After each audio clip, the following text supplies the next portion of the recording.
Hello, Be Awesome listeners. This is Joshua Peach with episode 6, and I am doing it a couple days early, but I'm not giving it to you until Sunday. I'm here actually at my corporate office, bright and early. I got here about 6:30 this morning because I was really excited to have a guest that I'm honored to have. I've only known him for a short period of time, and the story of it is I think, an interesting one. I don't and haven't talked a lot about my day job, but I was part of a startup and am part of a startup where we continue to be a startup all these 19 plus years later. But I was part of this startup going back almost 15 years, working closely with our founder, and you'll hear more about my first death date that I was able to avoid here in the upcoming episodes. But 2017 was a crazy year for me, and I was expecting our son Chance in December with my fiance, and the decision was to take me off the road October 31st so that I could be home with my family to welcome the birth of our son and be prepared and not be 8,000 miles away. So on October 31st, I left Wisconsin Dells, Wisconsin, had 176 miles to drive to O'Hare Airport. It was like an episode of the Blues Brothers. I had roughly 3 hours to drive, drop off my car, get on the plane, get home, and take our 11-year-old son, trick-or-treating. And then on November 1st, we were going to have our company-wide town hall, which is just a quarterly update. And I was excited. I was sad I wasn't going to be able to be at the office in North Carolina. And my founder and friend and person that I trusted opened the town hall with letting us know that he was going to be stepping down as CEO, and we were going to have a new CEO, and got into talking about who he was and who he is. A little side note to that, our founder, Kent, started another company back in the 80s, which I worked at for a short period of time, and when it was acquired, I was the first out the door. So as I've referenced, as I referenced on November 1st, I felt like at that point I was on borrowed time. But the reality of it is that I trusted Kent, I trust Kent, and I trust that he makes the right decisions, not just for himself, but for all of us. He started this company to bring all the good dudes back online for us to work, make a difference, and do something incredible. So I had to trust in him that he was bringing a new leader on. And I reached out to his name is Ed Roshitsh. He's going to be speaking here in a second. But I reached out to him and said, "Welcome aboard, great to meet you." And in the following days, I read his book. I read up on him, asked him a number of questions, and realized, hey, this is a pretty interesting cat. He's got some great history. He's got some great knowledge. He's done a lot of incredible things for the company he's worked with. Let's ride this thing and let's see what's going to happen. And I have to say that learned a ton so far. But one of the things that happened a couple days ago was something that he shared with our sales team, and we'll get into it. But I'm going to say hello to Ed and ask him to just give a few words about, who he is, where he's been, what he wants to do in life, what his sign is, whatever he wants to say, and then we'll get into some good questions here. Awesome. Thanks for having me in front of Awesome Nation, Peach. It's cool to be here with you, and a big fan of yours as well. Really delighted to be the head dude, I guess, here at Dude Solutions. It's been a great 9 months, great people, a noble sort of set of solutions, lots of possibility ahead. As you know, my wife and I moved from Mendocino area, California, to take this role. They tell me that there were 249 people they evaluated ahead of me, and I guess I was the only one that said yes. So here I am. Well, that's great, and we're glad that you did say yes, and that you're here with us. But something that I find out about, that I've learned about you is, and I don't like using the word humble, I don't know why, but a lot of leaders that have accomplished incredible feats and done a lot of things put themselves up on this pillar of the top and their importance and who they are and what they've done and what they've accomplished. They're kind of me people, and you're not a me person at all. But I really think it's important to to to share. You've been with a couple of companies, and you've made your team and you have made a positive impact for probably thousands of families, employees, and then those clients. I mean, when we look at the Dude, we're just under 700 employees. You're being the leader of this, leading the ship, if you will. You get 700 families. Average family size in the United States is right around 4. I think they like to try to throw numbers around like 3.7 and all that stuff. And I'm like, where's the 0.7 of the kid? But we'll say 4. That's 2,800 people positively impacting in this building that turn around to the 11,000 clients that have 2 million people that log in every day. The impact is huge. Tell us what's your history and how much have you turned around, brought up, built up, and done, would you say, over the course of your career? Yeah, no, you stole some words right out of my mouth. Like my job, whoever's in that box, has so many stakeholders depending on him or her to carry. It's not just the employees and their families. It's not just our direct users, but it's when you think about what the Dude does, we touch pretty much every American's life. Everybody goes to school. Everybody uses government services at some point. We're all born in hospitals. Some of us die there or in senior living homes. And then, last time I checked, everybody used something that was manufactured. So we touch everybody. I also have, a lot of other stakeholders that I'm responsible for as a CEO. Our investor teams, and a lot of people like to demonize investors, but those investors are actually just point tips on a spear for pension funds, Washington State Teachers Association, New York City Police Department pension fund. Those are the people that are actually behind, investors, and my job is to make sure that your parents, my parents, grandparents, that the investments and pensions and things like that, I take that very seriously. I have been probably one of the luckiest guys on the face of the planet career-wise. Sure, I work hard. I'm probably not the smartest guy on the planet, but, work hard. But luck has played a huge factor. I was really lucky to get involved in technology by accident as I was coming up through the military. Then I got I got so lucky to ride the internet local and wide area networking craze. I was part of a team that was reselling Cisco systems when they were a $90 million company, and rode that wave, and then got involved with software. Again, I've been part of teams my whole career, and we've done some really awesome things. Certainly, from a valuation standpoint, probably helped create, $3 billion to $4 billion worth of value for people. But probably the most important thing is the number of people that I've been fortunate enough to work with, who have influenced me. And at this point in my career, hey, don't stop paying me, guys, but it's more about how many people can I touch in a positive way. I wake up every morning thinking about that. Yeah, and you wake up pretty early, and I think you probably stay up pretty late. I've seen a couple of your sleep trends when we talk about kind of comparing notes when I'm traveling around in different time zones, and we'll see you send a message, and it seems like you're always up. I want to get into the 8 points here, but one thing that I think is worth sharing is you're 54. You're 54 years old, and you are one of a handful of and I'm going to get the word wrong, so I'm just going to call you a mega, ultra, fantastic, super national running champion. Like, you've run incredibly long distances in a short amount of time. You're actually doing one coming up.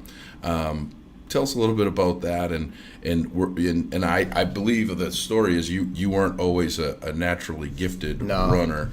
So tell us a little bit of your journey with the running, and then we can get into the 8 points. Yeah, I think you gave me a label that I don't deserve there for sure. But I do ultra marathons, and ultra marathons for me are like 200-mile races, 250-mile races. I got one coming up through a swamp called the Swamp Fox 215 here in November. That I got to get 215 miles through some swamp in 72 hours with no crew and no aid stations. So we'll see how that goes. But I actually It's a great story. I was 35, probably weighed 40 or 50 pounds more than you see me today, and I started climbing up a stair. And I got to the first flight of the stairs and was like, just out of breath. And I was like, shit, dude, you're 35. You shouldn't be out of breath climbing a flight of stairs. So the very next day, no kidding, started walking. Then I started running. Then I did a 5K and then a 10K and then a half marathon. And I think it was year 2000, might have been 1999. It all blends together now. I did my first marathon and thought it was pretty hot stuff. Walked into the office the next day, bragging about how I just did this 26 miles. And one of the guys looked up at me, sort of bored looking, and he was like, you think you're pretty hot, don't you, running a marathon? I was like, yeah, I got it under 4 hours, pretty cool. And he's like, well, it's not really cool unless you put a 2.4 mile swim in front of it, 112 miles of biking. I was like, what is that? He goes, oh, that's Ironman, triathlon. I was like, I'm going to do one of those. I'm going to do it in 6 months. He looked at me like I was crazy. 10 Ironmans later, I got where that wasn't getting me high enough anymore from endorphins. And so I got into ultra running and, I've had a pretty good career in that. Finished first and run across Georgia 1 year, a couple of years ago, and tried to run across the country in 2012, and training up for this other thing coming up. That's incredible. I rode an electric scooter yesterday, 5 miles, and I got tired. So I think I might need to start thinking about doing something for myself, for my health. Anybody can do it. Actually, it's just mind over matter. Yeah. And if you don't mind, it doesn't matter. So I took that from Dr. Seuss, I think. Yeah. But the reason for me wanting to do this podcast with you was you opened up our sales meeting here on Wednesday, and you did something really different from most meetings that I've been to where a leader started. You didn't do anything with any numbers or spreadsheets or facts and figures and all this stuff.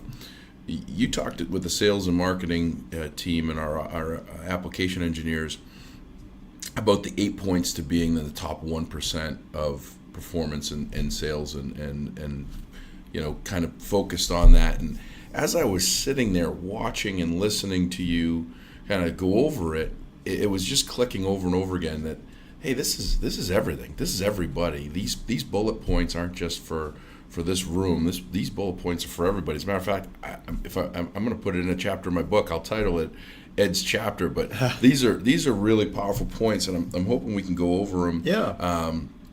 And you give a little bit more depth and detail to it. So the first one is understanding the value of your time, and you did it in regards to as far as business, but I think as in personal life, not putting a dollar amount, but putting a value emotion amount. How much do you want to invest in something personally, and what's the payout gonna be? Not financially. My closers. What do you think? Is there a tie that you can do there? Absolutely. You and I and everybody else, all 10 or 8 billion people on the planet, start off with 1,440 minutes a day.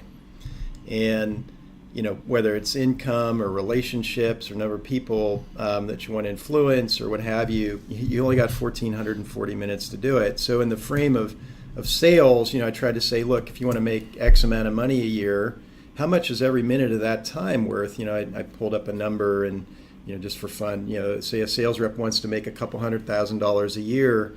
Every minute of a 40-hour week is worth something like $1.67. So you have to constantly be evaluating how you're spending that $1.67, and is it worth it? And with me, and I hate talking about me, but like I look at every minute of my day, and I screw off just like everybody else does in a lot of ways, but.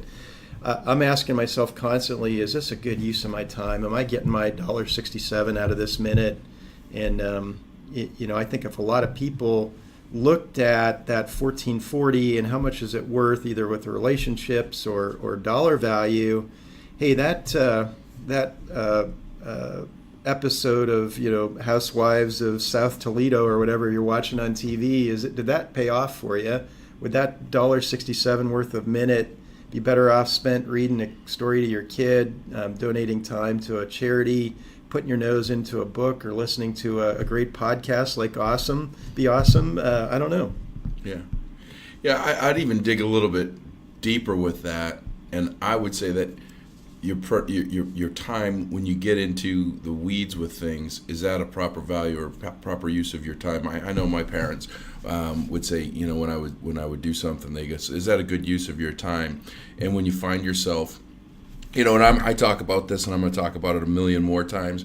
I've removed myself or been removed from every social media local page, I think, in my town, with the exception of 2 that are good and vanilla ones. But you get into these places in social media where there are these rooms or groups or whatever you want to call them, and there's this comment made, and it's I give the great example of, there's one in my town that was talking about a fee for parking. There was going to be this fee for parking, and the school committee was going to approve it, and it was going to be $400 or whatever the amount was. And there were 389 comments, all revolving around this fee for parking, that there was no factual basis. It wasn't instituted. It wasn't put into play. It was a discussion point, and everybody was just getting on this and talking about it. And when I looked at it, and one of the reasons why I pulled myself from this room was, I looked at the time of this, and it was hours. It was hours of people making comments and looking at it and going, oh, I don't think this, or I think that. And, I'm not saying don't do it, but if you do it and at the end of the day you say,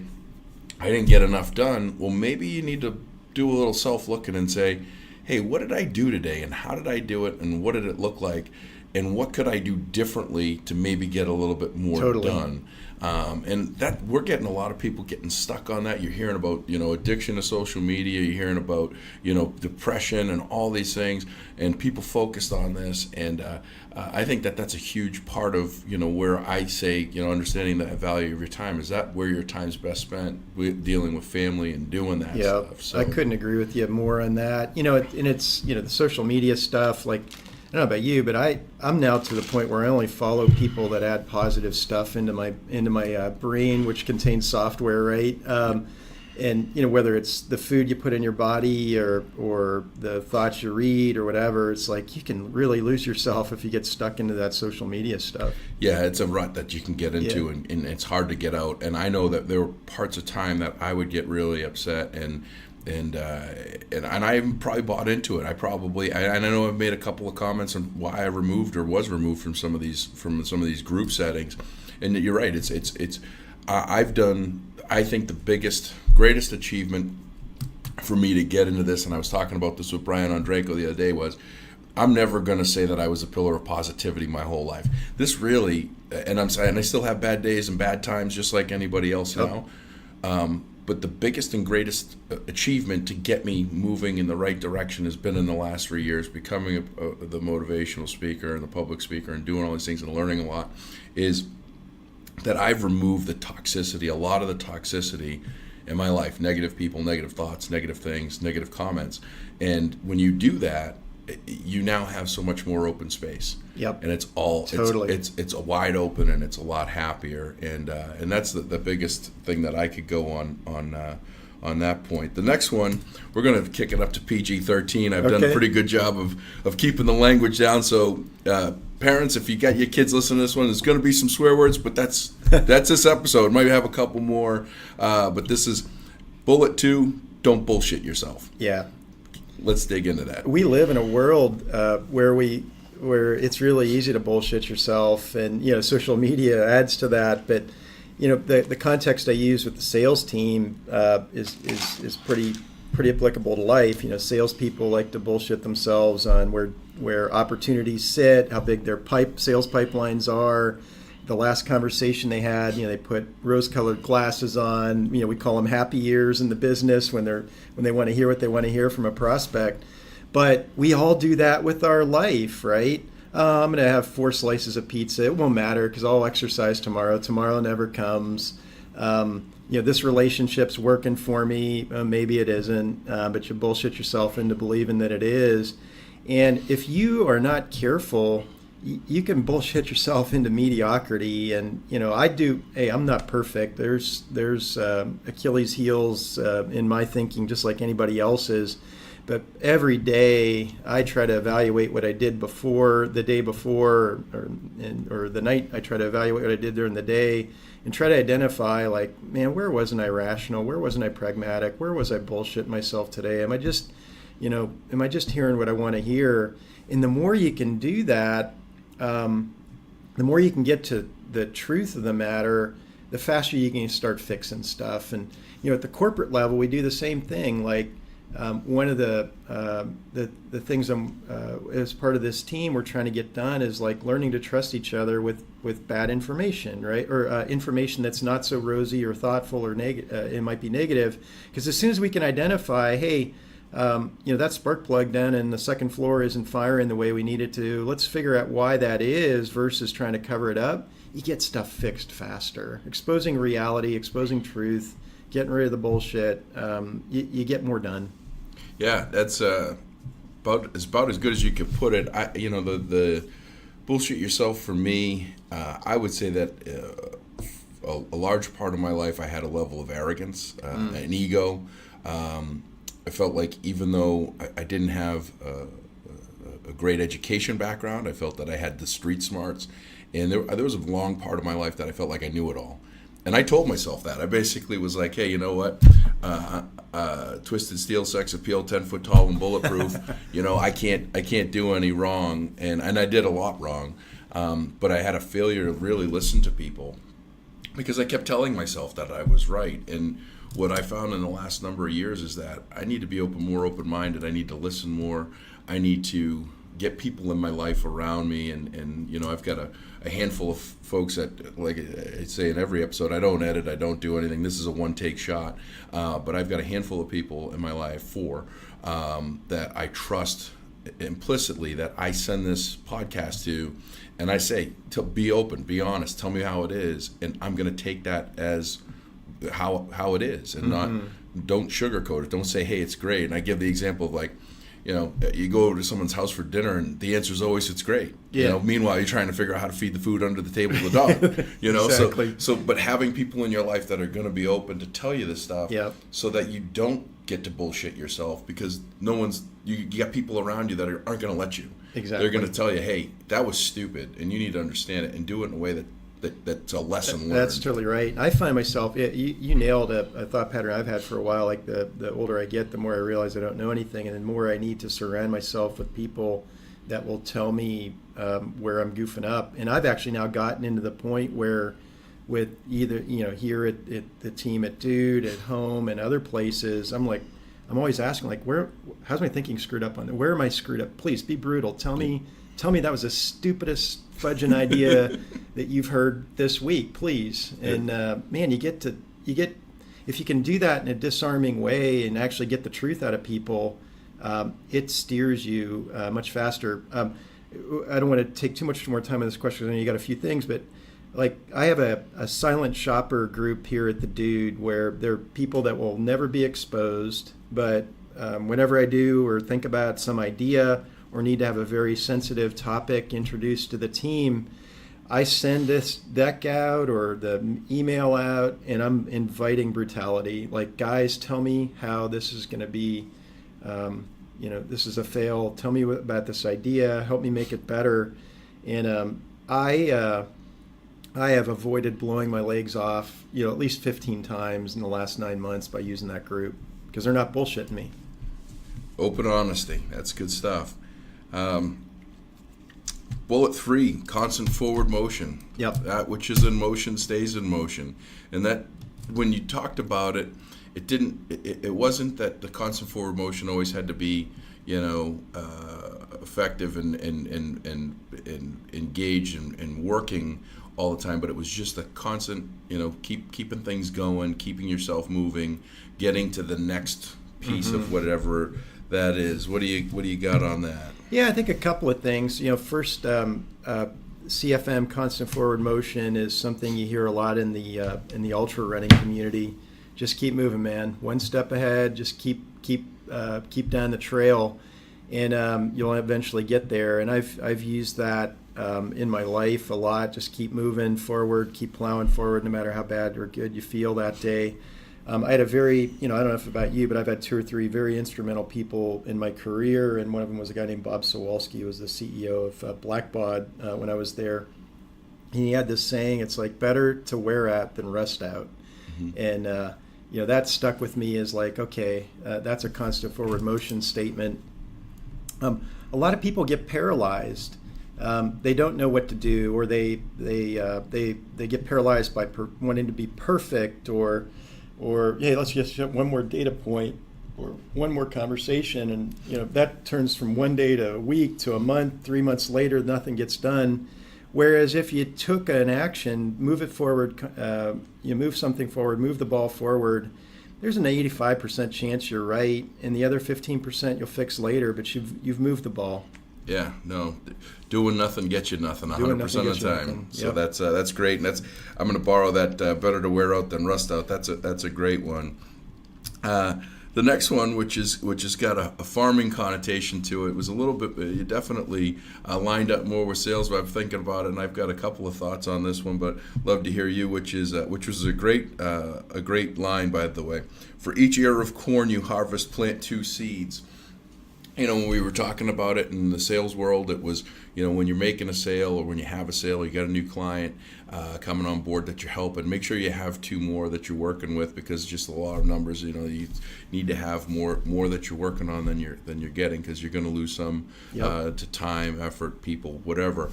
But that could go a long ways with a lot of different things. So what do you think about that? Where did you get that? Where's that come from? Yeah, so I actually stole that. I steal everything. I don't have any original thoughts on my own, but this one came from a guy named Bill Courier, who was a top sales rep at one of the companies I worked with many years ago, and I was recently promoted at that time to a sales manager, and Bill was like the top rep for like 10 years running. We had this big Worldwide Wrestling Federation belt with his name on it in the year and all that, and so when I got promoted to manager, I wanted to sit down with him. I was like, dude, what's your secret? And he looked at me and paused for a second, and he opened up his desk drawer. And back then we had like manila folders with papers and stuff on it. And he goes, these are orders I haven't turned in yet. And I just, my jaw hit the ground, like my whole brain, all 5 of my brain cells screeched to a halt. I was like, you got orders that you haven't turned in yet? And he goes, yep.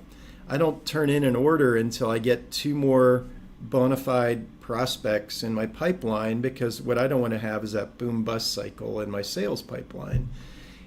And now, so that stuck with me, not only from a sales perspective, as you say, with life.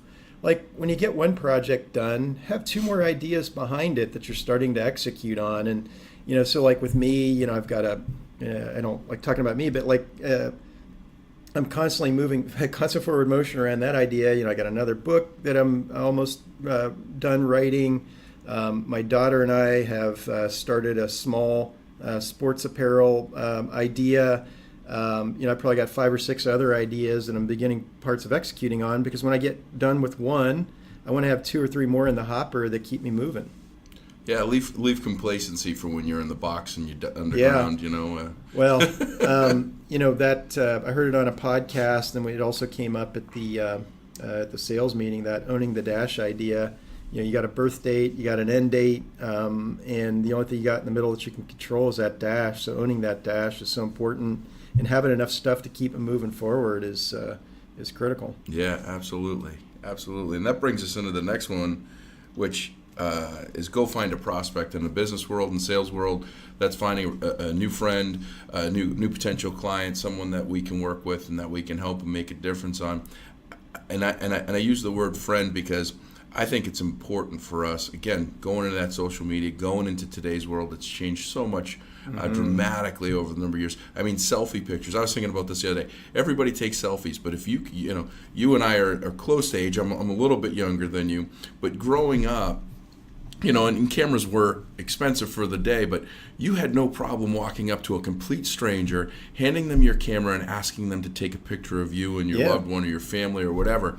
And just that mindset, mentality of the asking a stranger to take a piece of your property, trusting them to take a great picture that you had to take to a photo mat to get developed. I mean, we could have these people taking pictures for us, and we could see if we like it or not, and ask them to take another picture. Yet we actually have a stick that you can buy to better improve your ability to take a picture of yourself. So go finding a prospect. I think we need to really step up our game in going out and finding new people, meeting strangers, talking to them, engaging, interacting. That's something I love to do. I try to positively impact one person a day, and just me, and it could be just a laugh, it could be a discussion, it could be I was having fun with one of the blackjack dealers, Lee, last night. Had a great time. We were laughing for a good 10-15 minutes. Made a difference in the day. Remember their name, that's huge. So, go find a prospect. That's my take on it. That's my personal thing on that. What do you think? Well, I think you nailed it. And you're, I'm sure you've heard this 100 times, but you're like a pro at this. I'm always fascinated with the few at bats I've had with you where, within 2 seconds, you're the barista's best friend, or the Uber driver is sending you pictures of his kids and, asking you deep questions about life. I mean, you're awesome at that, but you're so right. Like, that old adage, you're the average of the top, of the 5 people you spend most time with, or the books you read, or the things you involve yourself in, and constantly upgrading, finding a new prospect to make your life even better. I think that's right, and you kill that. Well, I appreciate it. For me, it's fun, and I always talk about genuine authenticity of caring, and that's, when we talked about sales and we talk about salespeople, and I made a comment and I said, a very high percentage of salespeople aren't that good. I think I used the word suck, and that's because they don't genuinely care and understand and appreciate what they're doing.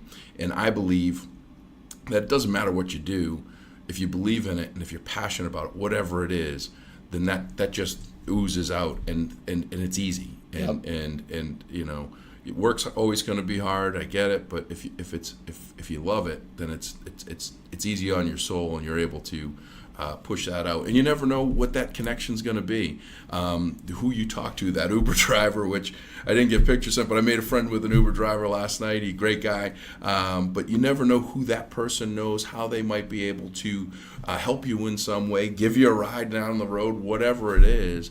Every person in this world's got something to give, and it could just be a smile, and you need to take it. You're so right. I'm gonna throw out an audible. We got 2 left here. I think I know why you put this in, but I'm gonna flip the script a little bit. I'm gonna go to your last one. Okay. And then I'm gonna leave the last one for my own personal purpose of doing health, family, insanity. That was the last on your list for good purpose, good reason.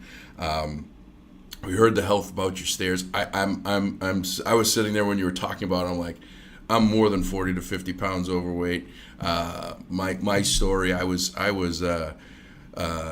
very thin for a long time. I was 30. What was it? It was May of 2008. I guess I was up in Ontario, Canada. I think I was up by Kitchener, which is a couple hours from Toronto, and I was at a conference, and I felt really sick. Actually, was on the treadmill. I think I ran. It was the first time I ran like almost 5 miles in a long time. I was feeling good. Went up to my room and immediately just started to feel kind of sick, and I thought maybe it was too much of a run or something. Got worse. I had a temperature of 100 and something. I got in my car, drove back to Toronto, got on a plane, flew home, and told Amy that I wasn't feeling well, and drove myself to the hospital, and ended up having severe pneumonia. And then I went through a chain of events. I ended up, the medication they gave me up a scleritis in my eyes. They found something in my lungs, and I had something called sarcoidosis, which resembles lung cancer significantly. So you have to go through all this stuff. And over the course of this couple months, I gained a bunch of weight. And through, discouragement, difficulty, work, macaroni and cheese for my son that he never finished, and I really like macaroni and cheese. Who doesn't? Right? Yeah. I mean, that stuff is fantastic, right? Throw some bacon on it. You got a party. Oh my God! Now I'm going home. 2 boxes, Amy. Make sure it's ready, please. 2 boxes with bacon, because what goes good with bacon, and everything. But I really thought about that the other day, and I was sitting there saying, I really need to do something because your health really ties in with everything else. Yep. And then family, how it's important, and family doesn't need to be blood. No. One of those things about I'm going to teach and share and learn and discuss. But family isn't blood. My father that I refer to, that I talk about, that I was in business with, he's my stepfather. He's the only father I know. He's my dad, and no blood relation tied to there. So family are the people that you trust. In my opinion, they're the people that you trust. They're the people that are always going to be there. The people that are going to dig deep when they need you, when you need them to. And everybody's got some form of family to them. We're not all dealt a hand that's perfect, and it's not the Partridge Family. But we all have people in our life. We just need to look to them, and we need to look past that. Well, it's my blood relative. I get some blood relatives that I don't talk to. I don't see my biological father for one, and that's okay. But I have other people in the bullpen that are great there for me. So that family is vitally important. Totally. And then sanity. This world is an getting crazier place, and this Be Awesome movement and an effort is to just try to touch just even one person. I mean, that was the start of this. I talked about the business plan that I put together, and said, Be Awesome business plan. Make a difference. Make a difference in people's lives. And there was a couple of bullet points, but it didn't have anything to do with money. It just make a difference and make some positive impact, because we're dealing with so many people that are getting down, getting depressed, feeling like there's no reason, no purpose, no need, whatever, and that's sad, because they're great people. So this health, family, and sanity was right on the button of what we all should strive and look forward to. Does that mean we all go out and run an ultra marathon? No. Does it mean I should probably be a little bit more conscious on the fact that I'm sitting here with my salted caramel mocha hot brew, cold brew, whatever it is from Starbucks that was probably 600 calories? Yeah, I should probably look at that a little bit differently. And I should probably start to take some stock in how my body's feeling when I'm doing things, because I run hard. And that's the challenge with me, is I might not be in the most ultimate shape of my life, but I get things done, and I keep that forward motion keeps me out of it. But yeah, that's my take on that. What do you got? Am I close? I'm not sure I can add much to what you just said. Today's world is a 7x24 world. Especially in the world you and I live in, where we're dealing with technology all the time. There is always something trying to grab your attention, whether it's a work issue, a family issue, or whatever. And what I try to think about is my health. That's a big rock. I read an outstanding quote this morning that was attributed to Thomas Edison. It said, "Your body's there to carry your brain around, and the brain is what matters." And like if you're feeling like shit because you're not taking care of what you're putting in your body or how you're exercising it, that's going to show up in your performance as a human being across every spectrum of your life. The family thing, you totally nailed it. That should be your refuge, not refuse. Maybe you got an uncle refuse, but refuge. It should be your sanctuary, and you totally nailed it. I've got a person or two in my life that are not family, that are probably closer to me than family in many ways.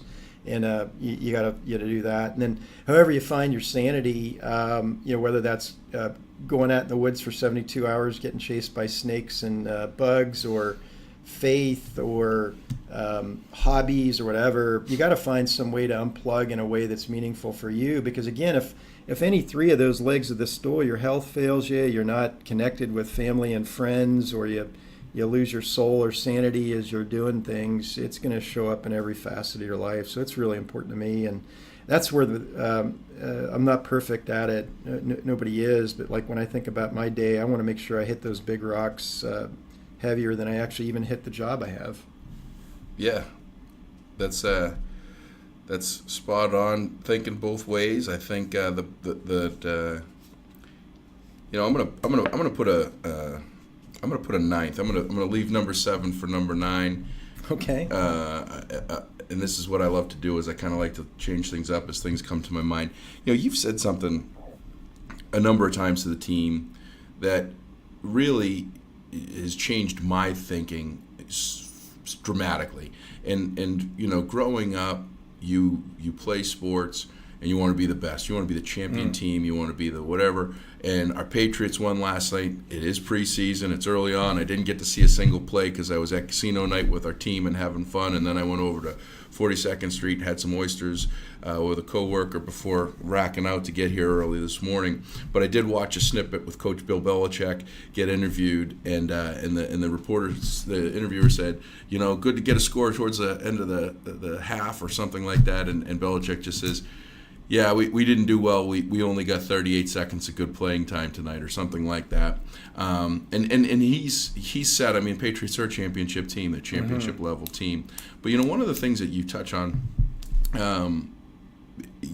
is to do your best and don't always strive to be the best. And I think that's important for people, because that can be such a deterrent. If you set yourself, and I've always said this in sales, I've never competed with anyone other than myself. I've always wanted to do better than my yesterday self today. And that's something that I've always challenged myself with, because if you compete against somebody, in the sales world anyway, you're going to do one of two things. You're either going to sell yourself short because you're going to get to that point and beat that person and then let off the gas, or you're going to disappoint yourself because that person is in such a better situation, whether they have a better territory, a better opportunity, more experience, whatever number of things. It's not two boxes equally sized, equally set, equally placed on a shelf that have the same thing inside of it, that you have just as easy a chance. But that's something that you've really kind of talked about a lot. And I think a lot of people need to change that mindset, because I see people getting discouraged when they didn't do the best, and they didn't look at themselves as doing their best. You'll always fail if you've got that mindset. I sort of operate with, I want to be the best I can be, better than the guy I was yesterday or the guy I was a month before. And if that end result is that I end up, being the best in whatever I'm doing at that point, so be it. But I'm competing with myself. Improving myself, being the best I can be is really all I can focus on. I can't focus on how you're preparing for the day or the guy down the street. All I can do is focus on me. There's an internet meme running around where it shows the power of 1% compounded daily over 365 days. If you can improve something 1% a day, it actually ends up being a 37x improvement over the course of a year. And that's sort of how I think about, how I go about things. If I can just improve something about me 1% from yesterday, the compound impact, will be a big result. And, hey, if somebody else figures out a 2% and they kick my ass down the road on whatever, it's a run or a career thing or whatever, hey, hallelujah, great job. I'm impressed. I'm not competing against you. I'm competing against me. Yeah, that's great. And I give an example, and this is now going to be open to the world, to anybody that listens to this, that travels. Talking about that 1% better, finding efficiencies. The biggest thing that I find, which is the most valuable thing, the most wealthy person in the world can never get back, is time. Absolutely. That's the most important thing that we have in this world today. And so my 1% better is trying to find time. And there's a million ways you can do it. And this is my example. And now I got a feeling that the car rental lines are going to be longer when I go there. But what I found over my travel, I travel 100 to 150 flights a year. That's crazy. And I'm renting a car 50 to 60 times a year. And what I found myself over the course of the last year or so was I found that I flew about 300 flights. And what would happen is after these 300 flights, I would do what everybody else did. I'd get off the plane. I'd have to go to the bathroom. Like, you almost always, doesn't matter if you went 2 minutes before they tell you the seatbelt on. When you get off the plane, for me anyway, I gotta go to the bathroom. I don't know if it's the removal of anxiety, the whatever it is, but I gotta go to the bathroom. But I put that off. I run down to the baggage claim to stand there for anywhere between 5 and 50 minutes, depending on which airport you're at or whatever. And you're not alone. You're with every other person standing, staring at this belt, trying to will it to move to get your suitcase to come out. Complete unknown. And so I sat there one day, and I think I was in Anchorage, Alaska. And Alaska's really cool because they actually have a yellow line that's 3 feet behind the baggage claim. So you're not just standing up front waiting and willing for your bag, and it's going to be the last one and blocking everybody. And so at least they got some courtesy there. But I'm looked around and I go, we've been waiting here a while. What if I went to the bathroom when I got off the plane, went over to the rental car line because there isn't one because everybody's standing by the baggage claim, grab my keys, get everything, and when the bag comes out, I can grab the bag, run out to my car, and I don't even need to sit in traffic at the parking garage to depart, and I'm out. So what that action did, which is a very simple action, which is very not genius at all, I found that doing that 50 to 60 times finds me somewhere between 500 and 600 minutes, which totals almost, in some cases, it could be 10 hours of my life that I could find more productive, be on my way, That's get someplace awesome. Sooner, do something. So just simple thoughts, simple thinking, simple You gave me an ideas of doing idea for something. my next Yeah, trip. all your trips I'm now, that yeah. guy. Yeah. Looking, staring at that staring at that belt. That belt can't move fast enough for us. So I've held the last one for good purpose and good reason because I think this is just great. Don't be an ass. Yeah. I mean, it doesn't get any more simple than that. But don't be an ass. There's no reason to be an ass, really, other than, I get it. Sometimes things are just, I've had some challenges in the last couple of years that have really brought me down, made it difficult, given me a bad attitude, a bad day. I still do it from time to time, but I'm going to say don't be a constant ass. Don't be a constant ass. There's a time to pull that club out of the bag. You gotta. Occasionally, you're gonna be an ass, but try to figure out faster, sooner, and try not to replicate and do it over and over again. Yep. And furthermore, don't be a nice person and be an ass. In disguise. Just think about what it is you're doing. Think about how you're making people feel. Think about how you're feeling yourself. I can remember, again, this is going to be a long, drawn-out podcast series, I hope, with hundreds of episodes, and I'm going to share my life with everybody. But there were times in my life that I was bullied, and there were times in my life that I was a bully. And I can remember being a bully and an ass and thinking that I felt better. Thinking that I was, I did it. I felt so much, so accomplished or whatever, because I was bullied and I felt terrible about myself and I was giving it back or something. I've never been that upset or that hurt about myself. I can remember the first wake I went to in high school. Girl was killed in high school, and she had a sister, and here I am in a very uncomfortable, awkward situation, position, what have you, and going through the wake line for the first time. And the sister wakes up, or I walk up to the sister, and she's sitting, and she looks up, and she's crying, and she says, I would have never expected you here to me. And all these people, hundreds of people. And I can remember she went and got her mom, and she said, Mom, this is Josh.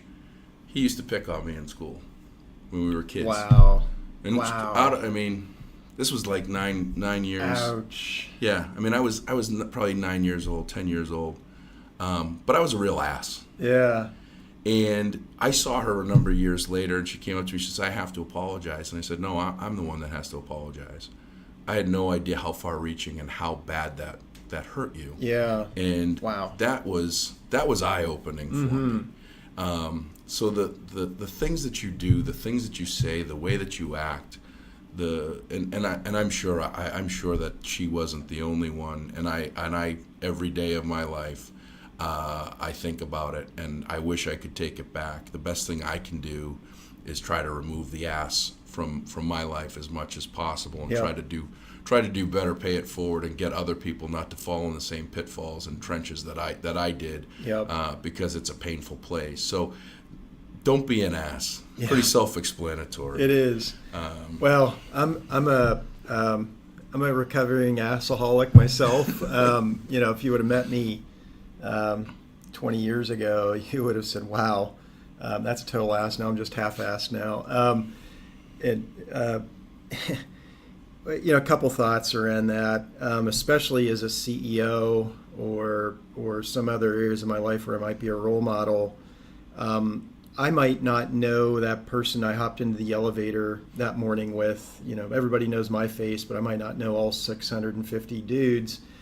And I've learned a long time ago that if I'm not present, engaged, nice, trying to be thoughtful and listen, that person might not ever get another 5 minutes with me in that elevator for another year.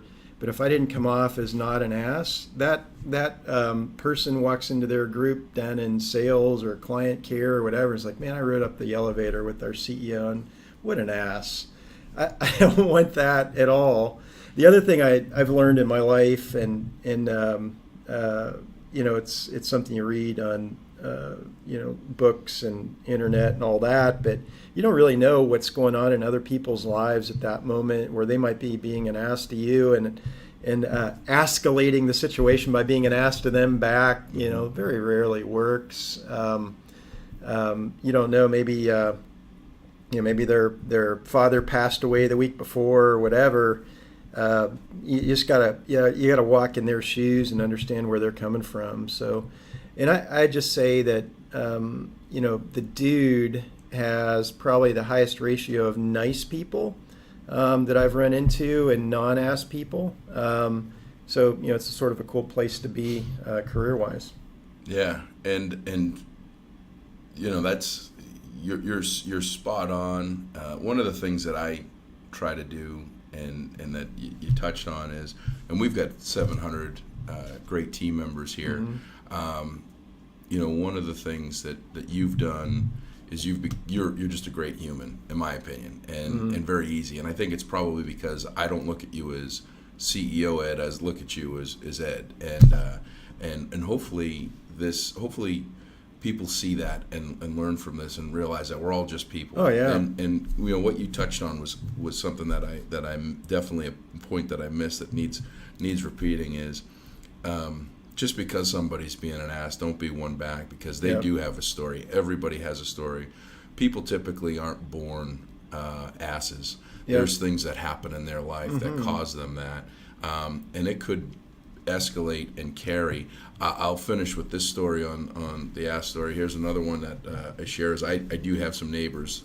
I talk about living in the woods, but I have one neighbor that's been living next to us for the last 28 years or so. And for the first 24 years, it was a very bad, tense situation. I mean, we'd have to be at the police department and fighting and arguing and all this stuff.